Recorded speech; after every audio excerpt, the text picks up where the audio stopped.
सावन का महीना चल रहा था। गांव के चारों ओर झमाझम बारिश हो रही थी। गांव के तमाम किसान अपने अपने खेतों में धान की रोपाई में जुटे हुए थे। पूरे गांव में बस एक ही घर ऐसा था जिसके हिस्से में कोई जमीन नहीं आई थी। उस घर के मुखिया रमेश का इकलौता सहारा उसकी चिकन बिरयानी की रेहड़ी थी। रमेश रोज सुबह उठता और गांव के किनारे एक विशाल पीपल के पेड़ के नीचे अपनी रेहड़ी सजा देता था। लगातार हो रही बारिश की वजह से रमेश की बिक्री पर बुरा असर पड़ा था। ग्राहक कम आ रहे थे और उसे रोजाना घाटा हो रहा था। एक दिन हर रोज की तरह गांव का मुखिया अपने नौकर कल्लू के साथ उधर से गुजरा। रमेश ने मुखिया को देखकर बड़ी इज्जत से आवाज लगाई। पधारिए मुखिया जी, आइए, प्रणाम, बैठिए। आज आपके लिए ताजा बिरयानी बनी है। नहीं रमेश, बैठने का वक्त नहीं है। दरअसल बात यह है कि मेरे खेत में कटी फसल पड़ी है। बारिश का मौसम है, सब अपने काम में लगे हैं। मुझे कोई मजदूर नहीं मिल रहा। पूरे गांव में बस तू ही है जिसके पास अपना खेत नहीं है। क्या तू चलकर मेरा अनाज ढोकर घर पहुंचा देगा? माफ कीजिए मुखिया जी, मुझे खेती बाड़ी का कोई काम नहीं आता। मैं ये सब कैसे कर पाऊंगा? इसमें क्या मुश्किल है, बस बोरी पीठ पर रखनी है और मेरे घर तक पहुंचानी है। मुखिया जी, अगर मैं वहां चला गया तो मेरी रेहड़ी कौन संभालेगा? वैसे ही बारिश की मार से ग्राहक कम हो गए हैं। जो चंद वफादार ग्राहक बचे हैं वो भी रेहड़ी बंद देखकर फिर नहीं आएंगे। तो तू मेरी बात नहीं मानेगा? बुरा ना मानिए मुखिया जी, चाहे आपको कितना भी गुस्सा आए, मैं अपनी दुकान छोड़कर नहीं जा सकता। अच्छा ठीक है, देखता हूं तू इस ठेले से कितना कमा लेता है। तेरी ये सारी अकड़ मैं जल्द ही निकालूंगा। इतना कहकर मुखिया गुस्से में वहां से चला गया। थोड़ी ही देर बाद गांव के बुजुर्ग दीनानाथ काका रमेश की रेहड़ी पर पहुंचे। दीनानाथ काका वही शख्स थे जिन्होंने रमेश को ये रेहड़ी शुरू करवाने में मदद की थी, इसलिए रमेश उनका बहुत सम्मान करता था। आइए काका, मैं तो आपका ही इंतजार कर रहा था। बेटा, पहले एक प्लेट गर्मा गर्म बिरयानी निकालो, फिर आगे बात करते हैं। रमेश ने फटाफट एक प्लेट बिरयानी काका को दी। काका ने बड़े चाव से बिरयानी खाई और मुस्कुराते हुए बोले, बेटा, बिरयानी का जायका तो लाजवाब है, लेकिन तुम जो चावल इस्तेमाल करते हो वो मामूली किस्म का है। मैं अपने खेतों में असली बासमती की खेती करता हूँ। तुम आज शाम मेरे घर आना, मैं तुम्हें बासमती चावल की एक बोरी दूंगा। जब तुम उस चावल से बिरयानी बनाओगे ना, तो पूरे गांव में ऐसी महक फैलेगी कि लोग खेत छोड़कर तुम्हारी रेहड़ी पर दौड़े चले आएंगे। ठीक है काका, आपकी बात सिर आंखों पर। मैं आज शाम को आपके घर जरूर आऊंगा, बस ये बारिश थोड़ी थम जाए। काका के जाने के कुछ देर बाद रेहड़ी के पास एक चमकती दमकती बड़ी गाड़ी आकर रुकी। उसमें से एक शहरी जोड़ा उतरा। वो रमेश की रेहड़ी के पास आए और हैरानी से देखने लगे। अरे भाई साहब, इस मूसलाधार बारिश में भी आपने बिरयानी की रेहड़ी लगा रखी है। इस मौसम में तो लोग घरों से बाहर कदम नहीं रख रहे और आप यहाँ डटे हुए हैं। बाबूजी, क्या करूं, मजबूरी है। मेरी एक छोटी बेटी है जिसकी तबीयत बहुत खराब रहती है। उसकी दवा के लिए कुछ तो करना ही पड़ेगा। मेरे पास न जमीन है न कोई और हुनर, बस यही एक रेहड़ी है। सुनकर बहुत दुख हुआ। चलो आज हम इनकी मदद करते हैं। हाँ, मैं भी यही सोच रहा था। ऐसे जरूरतमंद लोगों की मदद करनी चाहिए। भाई साहब, जरा एक प्लेट मेरे लिए और एक मेरी पत्नी के लिए लगा दो। हम खाकर देखते हैं, फिर आपको पैसे देते हैं। बाबूजी, चलेगा नहीं, दौड़ेगा। ये लीजिए आपकी प्लेट। आपकी दयालुता देखकर मेरा दिल बाग बाग हो गया। रमेश ने तुरंत दोनों के लिए बिरयानी परोसी। पहला निवाला मुंह में डालते ही दोनों के चेहरे खिल उठे। वाह भाई वाह, क्या बात है। ये स्वाद तो कमाल का है। मैं इसे 10 में से पूरे 10 नंबर दूंगा। नंबर की बात ही मत करो, ये तो 10 में से 10 है। ये लो भैया, पूरे 500 रुपए रख लो। जो भी बचे अपने पास रखना और अपनी बेटी के लिए अच्छी दवा और खाने पीने का सामान ले जाना। हम इस रास्ते से अक्सर आते जाते रहते हैं। कभी कोई दिक्कत हो तो हमारी गाड़ी पहचान लेना, हमें रोककर मदद ले लेना। आप दोनों का बहुत बहुत शुक्रिया बाबूजी, भगवान आपका भला करे। उन दोनों अजनबी मेहमानों की उदारता देखकर रमेश की आंखें नम हो गईं। उनके जाने के बाद रमेश ने काफी देर तक ग्राहकों का इंतजार किया, लेकिन बारिश तेज होने की वजह से कोई नहीं आया। तब उसने रेहड़ी बंद की और सीधे दीनानाथ काका के घर पहुंचा। वहां से चावल की बोरी ली और काका को पैसे देने लगा। अरे बेटा, मैं इन पैसों का क्या करूंगा, और तुम्हारे पास इतने पैसे कहां से आए? काका, आज रेहड़ी पर गाड़ी से बहुत नेक लोग आए थे। उन्होंने बिटिया की मदद के लिए ये पैसे दिए हैं। लेकिन काका, आपसे बिना पैसे दिए अनाज लेना मुझे अच्छा नहीं लग रहा। ऊपर से बारिश का मौसम है, आपका भी नुकसान हो सकता है। प्लीज ये रख लीजिए। नहीं बेटा, ये पैसे तुम बाद में दे देना। अभी बिटिया की दवा के लिए तुम्हें पैसों की ज्यादा जरूरत है। तुम तुरंत घर जाओ। रमेश घर पहुंचा। खाट पर उसकी बीमार बेटी लेटी थी और पत्नी गीता बगल में खड़ी थी। चावल की बोरी देखकर गीता चौंक गई। अरे जी, ये बोरी कहाँ से उठा लाए? और ये किस चीज की बोरी है? बिटिया की दवा के लिए तो पैसे नहीं है, ऊपर से आप नई नई चीजें खरीद लाते हो। अरे गीता, तुम समझ नहीं रही हो, ये असली बासमती चावल की बोरी है। क्या? बासमती चावल? इतनी महंगी बोरी आप इस हालत में खरीद लाए? ऊपर से बिटिया की तबीयत इतनी खराब है, कुछ तो सोचो। शांत रहो गीता, तुम पूरी बात सुनती नहीं और चिल्लाने लगती हो। ये बोरी दीनानाथ काका ने दी है, और ये देखो, दवा के लिए 500 रुपए भी हैं। इतने पैसे? कहीं आपने कोई दूसरा काम तो शुरू नहीं कर दिया? ऐसी कोई बात नहीं है। आज रेहड़ी पर भगवान के भेजे हुए 2 नेक इंसान आए थे। उन्होंने बिटिया की दवा के लिए ये मदद दी है। मेरे लिए अभी बिटिया की सेहत ही सबसे जरूरी है। भगवान उन भले लोगों को हमेशा खुश रखे। और सुनिए जी, अगर वो फिर कभी दिखे तो उनका शुक्रिया जरूर करना। सचमुच भगवान इस मुश्किल वक्त में हमारी परीक्षा ले रहा है। बारिश की ठंडी हवाओं के बीच सारा परिवार सो गया। अगली सुबह हुई। रमेश ने फिर से उसी पीपल के पेड़ के नीचे अपनी रेहड़ी सजाई। अभी रेहड़ी लगाए थोड़ी ही देर हुई थी कि दीनानाथ काका हांफते हुए उसके पास आए। बेटा रमेश, अनर्थ हो गया, बहुत बड़ा अनर्थ। क्या हुआ काका? आज तो मैंने आपके लिए बासमती चावल से बिरयानी बनाई है। देखिए, कितनी लाजवाब खुशबू आ रही है। बेटा, महक तो मेरे घर तक आ रही है, लेकिन बात यह है कि गांव के मुखिया भंवर सिंह ने ठीक सामने अपना एक बड़ा ढाबा खोल लिया है, और वो भी चिकन बिरयानी का। अब बताओ तुम्हारा काम कैसे चलेगा? तो इसमें डरने की क्या बात है काका? बात यह है बेटा कि तुम बिरयानी 50 रुपए प्लेट दे रहे हो और उसने सीधे 40 रुपए प्लेट बेचना शुरू कर दिया है। पूरे 10 रुपए का फर्क है। लोग सस्ते के चक्कर में उसके ढाबे पर जाएंगे। तुम्हारी रेहड़ी पर भला कौन आएगा? काका, मुझे अपने हुनर और आपकी बासमती के स्वाद पर पूरा भरोसा है। आप बस इस बेंच पर बैठिए और देखिए ये बासमती की खुशबू कैसे सबको खींच कर लाती है। देखते ही देखते बासमती की महक हवा में ऐसी घुली कि रमेश की रेहड़ी पर भारी भीड़ जमा हो गई। भीड़ में से एक महिला बोली, अरे रमेश भैया, आज तो बिरयानी की खुशबू पूरे गांव में फैल रही है। मैं तो खेत का काम छोड़कर सीधे यहाँ दौड़ी चली आ रही हूँ। सही कह रही हो बहन, मैं भी खेत में ही थी। मेरे बच्चों ने कहा कि आज रमेश भैया ने कुछ खास बनाया है। भैया, जल्दी से 2 प्लेट यहाँ लगाओ और 2 प्लेट घर के लिए पैक कर दो। रमेश ने फुर्ती से सबके लिए प्लेटें लगानी शुरू कर दी। बिरयानी खाते ही लोग तारीफ करने लगे। अरे भाई साहब, आज तो स्वाद में 4 चांद लग गए।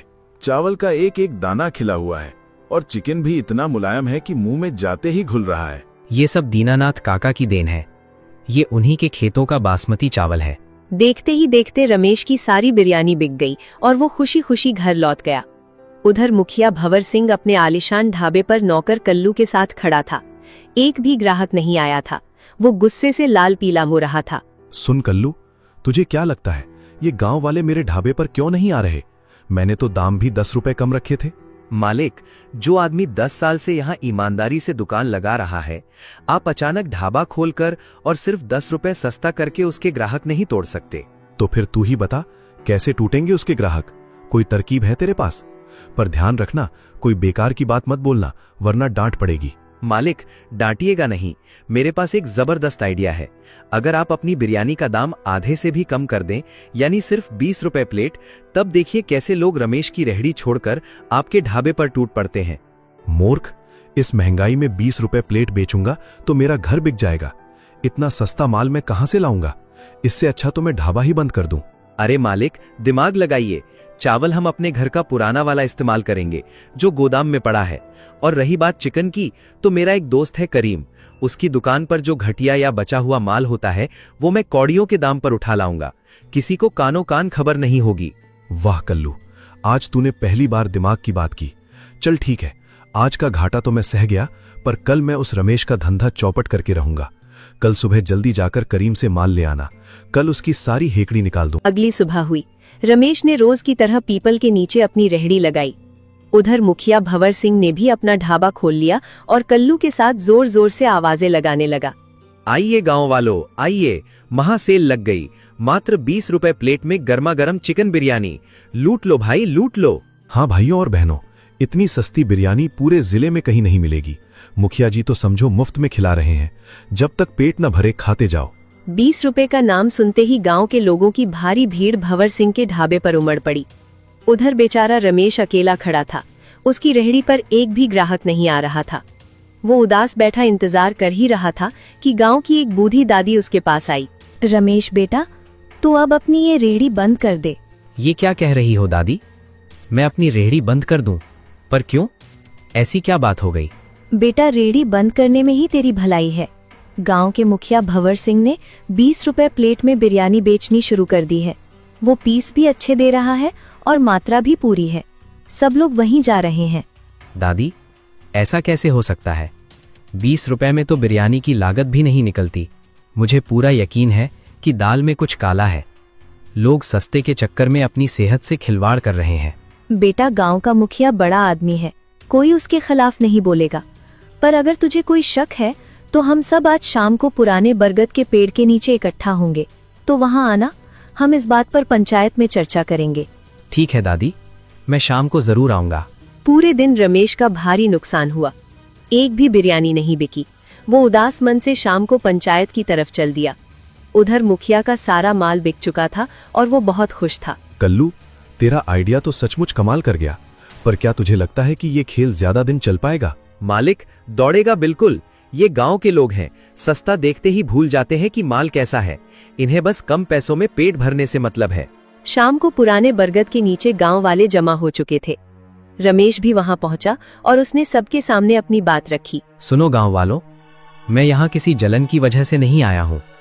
मुखिया जी ने ढाबा खोला, अच्छी बात है, पर आप खुद सोचिए, क्या आज के जमाने में 20 रुपए प्लेट में कोई अच्छी और साफ सुथरी चिकन बिरयानी खिला सकता है? क्या वो अपने घर से पैसे लगाएगा? बिल्कुल नहीं। मुझे पूरा शक है कि वो खाने की क्वालिटी में भारी मिलावट कर रहा है। आप में से कोई आज वहां खाने गया था क्या? हाँ रमेश भाई, मैं गया था। सच बताऊं तो खाते वक्त स्वाद कुछ अजीब लग रहा था। चिकन के पीस भी ठीक नहीं थे और चावल में से भी एक अजीब सी बू आ रही थी।